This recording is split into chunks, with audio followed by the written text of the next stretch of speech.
사사기 13장 오늘 본문의 말씀입니다. 삼손이 나옵니다. 삼손은 어떤 사람이에요? 나실인입니다. 나실인은 태어날 때부터 머리에 삭도를 대지 않습니다. 하나님 앞에 구별된 사람입니다. 그래서 구별된 삶을 살아야 됩니다. 오늘 우리 그리스도인들도 예수 그리스도로 말미암아 그의 십자가에 못 박혀 죽으심과 부활하시고 그리고 천지를 창조한 창조주 그분을 만족시켰기 때문에 하나님께서는 그를 지극히 높이사 빌립보서 1장과 골로새서 1장에 그 말씀이 나와요. 온 세상의 만물들을 다스리는 권세를 주셨다고 그랬어요. 그리고 이분의 이름으로 우리가 기도하면 하나님 아버지, 천지를 창조한 창조주 그분이 우리를 갖다가 죄 없다 인정해 주시고, 참 죄 많은 인간들이지만 죄 없다 이렇게 인정해 주시고 받아주신다는 거예요. 그래서 예수님이 우리에게 뭐라고 말씀하셨어요? 너희는 이제부터 지금까지 기도하지 않았지만 기도해라, 받으리니 너희 기쁨이 충만할 거다. 그래서 우리는 이 말씀에 근거해서 예수의 이름으로 기도합니다 이렇게 나가는 거예요. 저는 식사할 때도 판피린 하나 마실 때도 항상 어떻게 합니까? 성령 하나님, 제가 예수님의 이름으로 이 약을 먹습니다. 나에게 독이 되지 않고 분명히 그 설명서 그 작은 병에 현미경으로 봐야만이 보이는 그 글씨에 신장애를 일으킬 수 있으며 뭐를 일으킬 수 있으며 얼마나 잡다하게 많이 있어요. 그런데 그 하나하나까지도 나는 예수의 이름으로 기도합니다를 맨 밑에다가 안 둬요. 저는 항상 제가 부족한 저는 죄인이지만 예수님의 이름으로 기도합니다. 하나님 아버지, 소화 잘 되게 해주세요. 하나님 아버지, 오늘 이 음식이 저에게 보약이 되고 치료제가 되게 해주세요. 항상 저는 예수님의 이름으로 기도합니다를 앞에 넣어요. 아니면 양괄식으로 앞에 그리고 뒤로 넣고 기도합니다. 왜? 오직 예수 그리스도만이 천지를 창조한 창조주 조물주 온 우주를 만드신 이분을 만족시켰기 때문에 예수의 이름으로 우리가 하나님 앞에 나갈 때 하나님은 우리를 죄 없다 받으시고 은혜를 주시는 것, 이것이 바로 성경에 기록된 말씀인 걸 믿으시기 바랍니다. 민수기 6장 1절부터 들어보시면 이런 말씀들이 있어요. 부정한 것들을 먹지도 말고 금욕생활도 하라고 하는 말씀들이 거기에 많이 기록됐습니다. 그런데 이렇게 타부해야 되고 타부시해야 되고 금기사항이 이렇게 많건만 삼손에게는 약점이 있었어요. 그 엄청난 능력, 초자연적인 능력이 그에게 나타나서 적을 물리치고 그 많은 소망이 없는 이 이스라엘 사람들을 구원하는 그러한 사사가 됐지만 약점이 여자에게 약했습니다. 여자 때문에 망했습니다. 삼손은 뭐예요? 태양의 사람이란 뜻을 갖고 있어요. 그런데 여자에게 미혹받아서 힘의 근원이 되는 것을 누설했습니다. 그러니까 뭐예요? 천기 누설인 거예요. 태양의 사람이 태양을 볼 수 없는 적에게 잡혀서 두 눈이 뽑혀버렸어요. 그리고 힘을 잃어버렸습니다. 사사기 16장 21절을 보면 이런 말씀이 기록되어 있죠. 블레셋 사람들이 그를 붙잡아 그의 눈을 빼고 끌고 가사에 내려가 놋줄로 매고 그에게 옥에서 맷돌을 돌리게 하였더라. 이걸 여러분들이 영화 감독이라고 하고 이 사람을 지금 연출할 때 이 사람을 어떻게 분장을 시켜야 되겠어요? 블레셋 사람들이 삼손이 워낙 힘이 좋으니까 눈을 뽑아버려야지 난동을 부려도 제압할 수 있잖아요. 두 눈을 뽑아버렸어요. 그 다음에 놋줄로 맸어요. 놋쇠로 매버렸어요. 그러니까 아무리 발악을 해도 놋쇠만큼은 끓을 수가 없어요. 그 다음에 옥중에서 맷돌을 돌리게 했어요. 그러니까 계속 이 연자 맷돌 같은 거라든지 이런 큰 맷돌을 계속 끊임없이 이걸 돌게 하는 거예요. 두 눈 뽑혔으니까 어디로 도망가겠어요? 어디로 탈출하겠어요? 묶였으니 뭘 하겠어요? 그냥 다람쥐 쳇바퀴 돌듯이 그냥 계속 돌게 하는, 이제 아주 정말 태양의 사람인데 태양을 볼 수 없는 두 눈이 뽑히고 이제는 다람쥐 새끼보다도 못한 존재가 돼버렸습니다. 누가 봐도 삼손은 인생이 끝났어요. 하나님도 드디어 버린 것 같이 보입니다. 맹인이 됐습니다. 머리는 밀렸어요. 왜? 여자한테, 그 여자의 그 속삭임에 자기의 그 천기를 누설한 거예요. 머리카락이, 이것이 나의 힘의 근원이지. 왜 그것이 머리카락이 힘의 근원이에요? 삭도를 대지 말라고 했기 때문에 삭도를 대지 않는 주님의 말씀대로 살면 하나님은 늘 함께 하는데, 내가 하나님의 뜻대로 살지 않았기 때문에 하나님도 함께하지 않는 거예요. 그래서 비참한 노예가 됐습니다. 사사기 16장 28절에서 삼손이 탄원하는 장면이 나와요. 삼손이 여호와께 부르짖어 이르되 주 여호와여 구하옵나니 나를 생각하옵소서. 하나님이여 구하옵나니 이번만 나를 강하게 하사 나의 두 눈을 뺀 블레셋 사람에게 원수를 단번에 갚게 하옵소서 하고. 아주 중요합니다. 이제는 소망이 없는 절대 절망의 그 상황이지만 그래도 삼손에게 우리가 배울 것이 있어요. 하나님이 어디 있어? 이럴 수도 있어요. 근데 삼손은 그래도 나실인이었기 때문에 하나님 앞에 마지막 기도합니다. 살려주시면 내 마지막 저 원수들을 물리칠 수 있는 기회를 주세요. 여러분, 숨이 끊어져 간다, 마지막에다 할 때 그때 주의 이름을 부르세요. 누구든지 주의 이름을 부른 자는 구원을 얻으리라. 주님이 말씀하셨어요. 그러므로 여러분, 절대 절망의 순간에서 주님의 이름을 여러분들은 오늘 삼손과 같이 부르세요.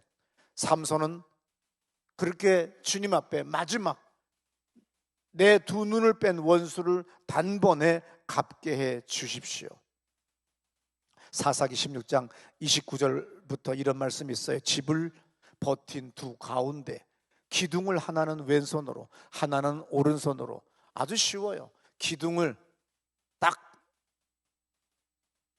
왼손으로, 또 이쪽 기둥 보니까 자기 안에 다 들어오는 거죠. 이제 이걸 밀어붙이는 거예요. 마지막 기회라고. 분명히 머리가 깎이우면 초자연적인 힘이 나오지 않는 건데 하는 거예요. 두 눈이 뽑혔기 때문에 거울을 볼 수 있는 것도 아니고 뭐 아무것도 없는 묶여있는 존재이기 때문에 머리카락을 만질 수도 없는 거고, 그런 가운데 미는 거예요. 그때 30절에 가로되 블레셋 사람과 함께 죽기를 원합니다. 저 이제 죽어도 됩니다. 그러나 저 원수들, 우리 이스라엘 백성들을 노예가 같이 참혹하게 만든 이 인간들만큼은 내가 복수할 수 있게 해주세요 하고 힘을 다하여 몸을 굽히매 그 집이 곧 무너져 그 안에 있는 모든 방백과, 그러니까 다시 말해서 블레셋 사람들의 고관 대작들과 온 백성에게 덮이니 삼손이 죽을 때에 죽인 자가 살았을 때에 죽인 자보다 더욱 많았더라. 중요합니다. 하나님은 사람들이 볼 때 절망적일지라도 그 사람에게 희망을 가지고 하나님의 믿음과 희망의 새로운 계획의 씨앗을 뿌려 주신다는 거예요. 믿음은 하나님이 시작하시는 일을 보게 한다는 말이 있어요. 사사기 16장 22절이 중요해요. 오늘 이런 초자연적인 힘이 어디서 나왔어요? 22절인데 머리털이 밀린 후에 다시 자라기 시작하니라. 나는 어느 날 성경책을 읽다가 그냥 이 말씀에 꽂혔어요. 머리털이 밀린 후에 다시 자라기 시작하니라. 하나님에 대한 소망을 잃어버리지 않으면 하나님은 반드시 우리에게 역사하시는다는 거죠. 근데 그의 깎인 머리카락이 다시 자라기 시작했어요. 21절 끝부분에 보면 감옥에서 연자 맷돌을 돌리게 했습니다. 하나님이 우리를 구원하실 때 다른 사람이 볼 때나 당사자가 볼 때 모든 것이 끝났고 죽었다고 생각될 때 하나님은 구원의 일을 시작했는데 머리털을 자라기 시작했네요. 얼마나 놀라워요. 삼손이 기도하기도 전에, 완전 절망하기도 전에 하나님은 또 새 일을 준비하셨고 그에게 다시 새 힘을, 기회를 주시려고 머리털을 자라나게 하셨다는 거예요. 아, 나는 다 끝났어. 난 이제 더 이상 소망이 없어.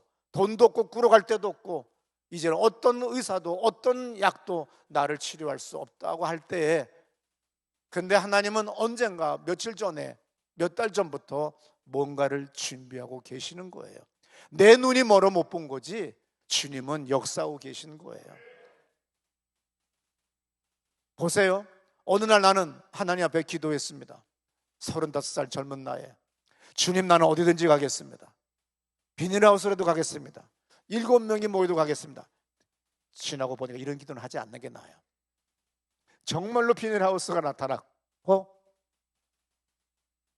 제대로 된 그냥 헌금 15,000원이라도 한 달에 내시는 분은 한 7명 되는, 한 10몇 명, 갈 사람은 다 간 교회, 나갈 사람은 다 간 교회, 거기에 가게 된 거예요.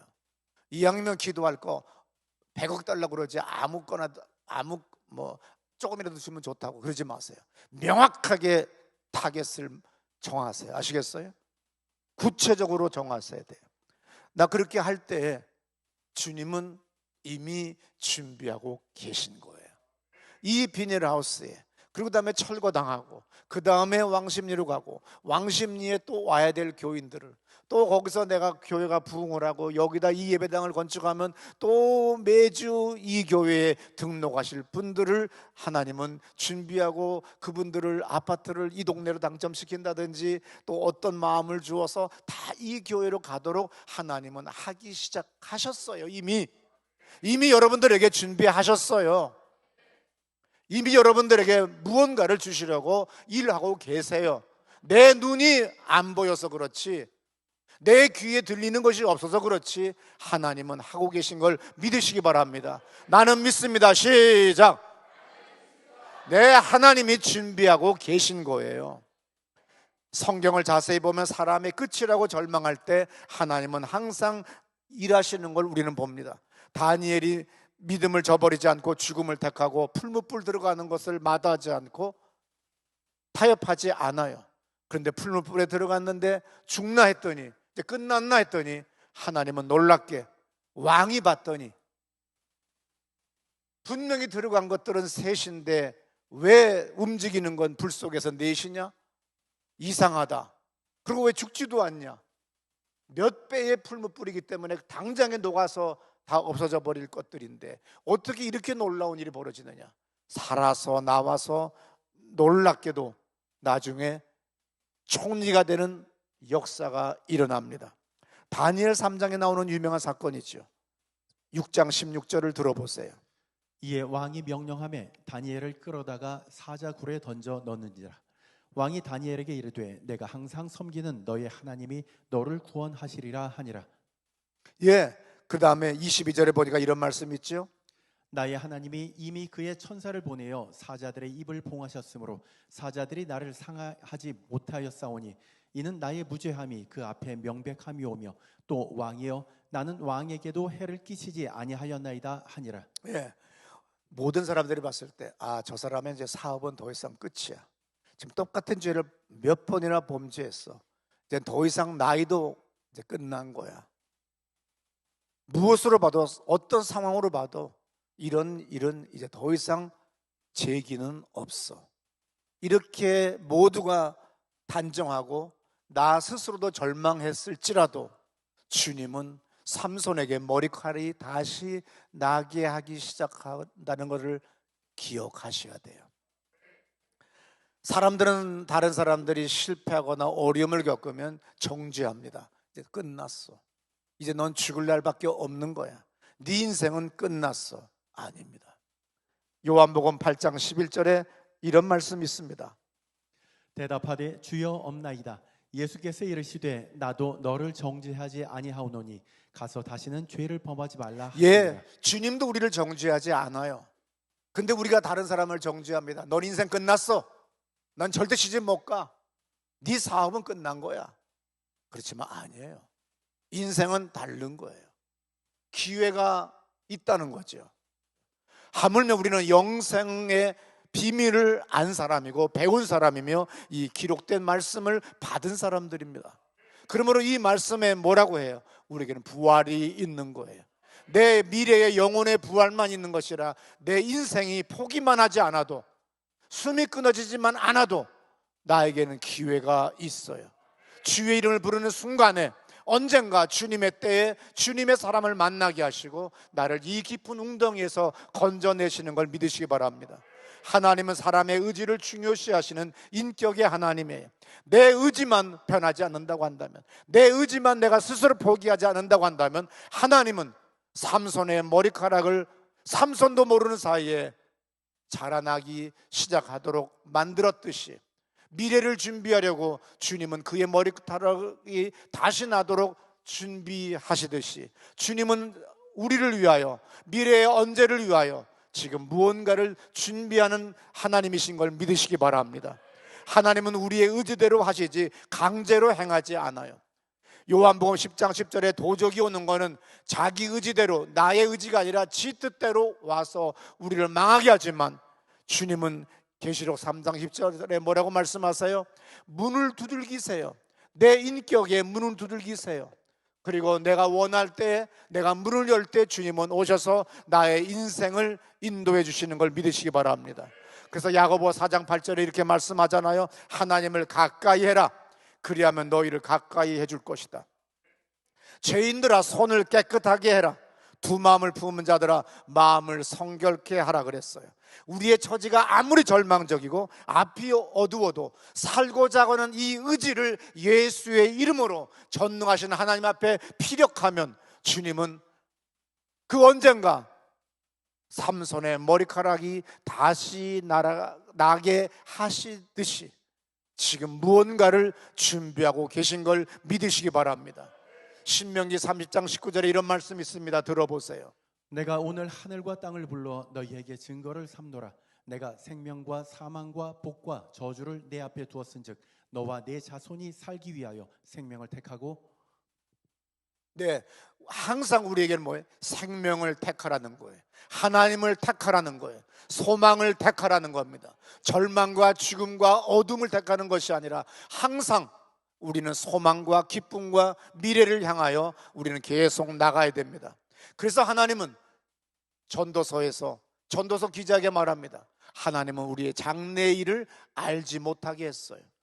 굳이 장래일을 알려고 애쓰는데 시간을 소비하지 말고 주의 이름을 부르며 부활의 아침을 맞이한 여러분들에게, 여러분들의 삶의 자리에서 부활을 경험할 수 있도록 힘차게 전진하는 여러분 되시기를 축원합니다. 절대로 장래일은 정해져 있지 않습니다. 주 안에서 풍성합니다. 주 안에서 은혜입니다. 그러므로 내가 주의 이름만을 의지하여 나갈 때 어느 예배 시간에, 어느 찬송 시간에, 어느 기도 시간에 주님은 나를 깊은 웅덩이에서 건져 올려주실 줄로 믿습니다. 요한복음 11장 25절에서 예수께서 이르시되 나는 부활이요 생명이니 나를 믿는 자는 죽어도 살겠고 무릇 살아서 나를 믿는 자는 영원히 죽지 아니하리니 이것을 네가 믿느냐? 예수의 부활은 내 몸이 다시 사는 부활입니다. 또 미래의 부활만으로 끝나는 것이 아니라 지금도 나의 삶의 자리에서, 죽음 같은 지옥 같은 이 삶의 자리에서 나를 분명히 부활시켜 주실 것을 믿으시기를 축원합니다. 우리 다 자리에서 일어나셔서 내 오른손이나 왼손을 번쩍 들고 내 손 잡아주세요. 주여 나를 잡아주세요. 나를 이 깊은 웅덩이에서 건져주세요. 성령님 역사해 주세요. 기도합니다. 주여.